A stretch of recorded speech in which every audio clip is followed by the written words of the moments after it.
notre corps sait produire de la vitamine D grâce au soleil. Notre peau contient une substance qui, exposée aux rayons UVB, va se transformer en vitamine D active.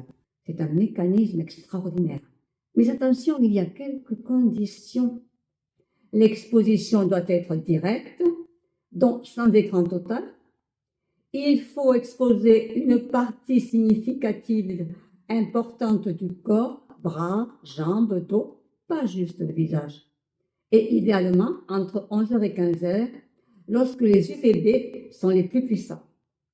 Et enfin, pendant 15 à 30 minutes par jour, selon votre type de peau et votre lieu de résidence. Mais voilà, cette capacité à synthétiser la vitamine D diminue avec l'âge. À mesure qu'on avance l'âge, notre peau change.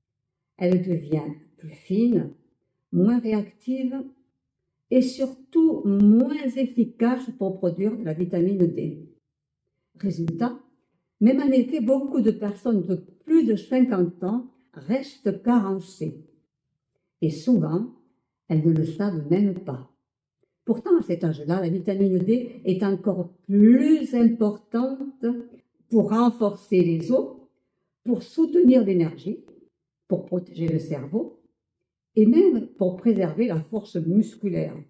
Donc, si vous avez dépassé la cinquantaine, je vous invite à faire un petit bilan sanguin de temps en temps.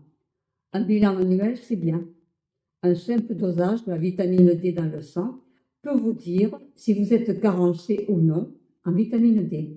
Les compléments alimentaires, comment bien les choisir? Quand on manque de vitamine D et que le soleil ne suffit pas, on peut envisager de se complémenter. Mais attention, tout n'est pas aussi simple qu'il y paraît. Voici quelques conseils. Privilégiez la vitamine D3, c'est la plus proche de celle que produit notre corps, donc la mieux assimilée. Si vous êtes végétalienne, choisissez la D2 issue de lichen. Optez pour des formes huileuses, gélules molles ou gouttes, car elles sont mieux absorbées. Et prenez-la avec un repas contenant des matières grasses, comme l'huile d'olive, l'avocat ou les noix. Car la vitamine D est liposoluble. Préférez des petites doses plutôt qu'un gros apport mensuel. C'est bien plus physiologique pour le corps.